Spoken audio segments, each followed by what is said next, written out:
ఇప్పుడు చాలా మందికి సెక్యూరిటీ ఆనందం ఇస్తుంది. You're right. అప్పుడు అది ఇన్సెక్యూరిటీ ఉన్నప్పుడు డబ్బులు ఉంటే పర్లేదు నేను సెక్యూర్గానే ఉంటాను అన్నది అది. సో అది ఇన్సెక్యూరిటీ అనేది డిఫైన్ చేయకపోతే సెక్యూరిటీ ఆనందం అనేది దాన్ని కరెక్ట్ కాదంటున్నాను. ఇన్సెక్యూరిటీ అంటే బేసిక్గా అది ఇప్పుడు నాకు తెలిసిన ఒక ఫైనాన్షియల్ ల్యాండర్ 100 కోట్లు ఆస్తుంది, కానీ ఎంతసేపు అవతలడు 1000 కోట్లు ఉంది నాకు లేదు, లేకపోతే ఇది పోతుందేమో ఉన్నదే, లేకపోతే ఇది అవుతుందేమో, కంటిన్యూస్గా వరీలో ఉంటారు. ఎందుకంటే అతనికి వేరే పని తెలీదు, వేరే చేయడానికి మైండ్ సెట్ లేదు ఆ మనిషికి. అప్పుడు ఏం డిఫరెన్స్ పడుతుంది? ఇప్పుడు మా పెదనాన్న he was a very rich man, అంటే మా ఫ్యామిలీస్తో కంపేర్ చేస్తే. ఆయనకి ఆ రోజుల్లో నేను చెప్పేది, నేను 10th స్టాండర్డ్లో ఉన్నప్పుడు ఆయనకి ఏదో 1 కోటి రూపాయలు ఎంతో ఆస్తుంది. ఆయన ఏమో సైకిల్ మీద వెళ్తారండి షాప్కి. సో మీ సైకిల్ మీద వెళ్ళి లేకపోతే అలాంటి లైఫ్ స్టైల్ ఉన్నప్పుడు మీకు 1 కోటి రూపాయలు ఉంటే ఏంటి, 10 లక్షలు ఉంటే ఏంటి, 10,000 ఏంటి? దాచుకోవడం, స్టింజీగా ఉండడం, ఇంకోటితో కంపేర్ చేయడం అనేది ఆ క్వాలిటీస్ తప్పు, కానీ అది డబ్బు వల్ల వచ్చిన క్వాలిటీస్ కాదు. All this again is coming back to one fundamental thing. First మనం డబ్బుని ఎలా డిఫైన్ చేస్తాం? డబ్బు అనేది మీ దగ్గర ఉంది, ఇస్తే మీరు బట్టలు కొనుక్కోవచ్చు, లేకపోతే ఇది చేయొచ్చు, ఇల్లు కట్టుకోవచ్చు, లేకపోతే ఇలాంటి రకరకాలు. It is only a converter. That's what I'm trying to say. By itself it's paper, it doesn't have any value, but you are converting it into something else you want. మీకు అదొక certification ఉండాలి దాంట్లో. ఈ మార్కెట్లో మీకు ఏమి లేవు అనుకోండి, మీ నోట్లు కట్టలు ఉంటే how does it make it difference? ఉన్న సాలిడ్ ఎలిమెంట్స్ ఏదైతే ఉన్నాయో, మీకు ల్యాండ్ ఇదో అదో అలాంటి మీరు తెచ్చుకోవటానికి మీకు ఒక మటీరియల్ కన్వర్టర్ ఉంది అక్కడ. అది కూడా ఫ్రాంక్ గా చెప్తే, I'm agreeing with you on this point. ఒక 10 ఎకరాల భూమి ఎక్కడో సిటీ బయట ఉంటే, how does it make a difference to somebody who is living in their house? రోజు వెళ్ళి చూసిరారు కదా. That's what I'm saying.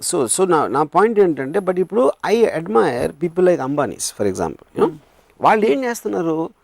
They are converting the wealth into massive amounts of energy. They are what are called wealth creators. ఏంటంటే మీకేంటి energy లేకపోతే ఇదో factory products ఇవన్నీ చేసి they are employing the money to make things happen. So అప్పుడు వాళ్ళు ఏంటి, they are making the money kinetic. It is bulk of the people keep it potential. హుద్హుద్కి మీరు డొనేట్ చేశారా? నేను ఎప్పుడు ఎవరికి చేయలే అసలు. ఎప్పుడు మీకు బాధ లేదా? నేను బిచ్చగాడికి 10 పైసలు వెళ్ళింది మొత్తం నా చిన్నప్పటి నుంచి. ఫిల్మ్ ఇండస్ట్రీలో అందరూ వెళ్ళి డొనేట్ చేశారు, మీరు 2-3 సందర్భాల్లో అన్నారు. వాళ్ళు ఎందుకు? అదే నా పాయింట్. ఎప్పుడు చేయను నేను ఒకసారి అయితే ఈ ఎపిసోడ్లో నేను ఎప్పుడు చెప్పాను, నేను ఎప్పుడు బ్లడ్ డొనేషన్ ఇవ్వలేదు, లేకపోతే ఇలాంటిది ఏది డబ్బులు కాకుండా వేరేది కూడా. పాయింట్ ఏంటంటే, I'm not trying to criticize somebody. ఎవరి ఇష్టం వాళ్ళది ఎంత చేయాలనేది. ఇప్పుడు కోట్లు ఉన్నప్పుడు అది నిజంగా మీరు ఫీల్ అయిపోతారు, వాళ్ళు ఎంత ఎలా అయిపోయారు, తుఫాన్ వచ్చేసి అంతమందికి ఇల్లు లేవు, ఇది లేవు, అది లేవు అని ఫీలింగ్ బయట. నాకు ఫీలింగ్ లేదని చెప్తున్నా, నాకేం ఫీలింగ్ లేదు. ఫీలింగ్ ఉందని చెప్పిన వాళ్ళు 100,000 కోట్లు ఉన్నవాళ్ళు 20 లక్షలు 15 లక్షలు ఇవ్వడం నవ్వు వస్తున్నారు. నేను ఇంత ఇస్తాను, ఓకే. కానీ ఇక్కడేమో ఆల్మోస్ట్ 8 చేసి భగవంతుని ప్రార్థన చేసి వాళ్ళ కోసం అన్నీ చేసి ఫైనల్గా సో యూఆర్ వాల్యూయింగ్ వాళ్ళ మొత్తం ఉన్న కష్టాన్ని మీరు ఒక 10-15 లక్షల్లో వాల్యూ చేయడం అనేది meaningless. Press the bell icon for more updates. Subscribe to iDream. Subscribe to iDream. Please subscribe to iDream.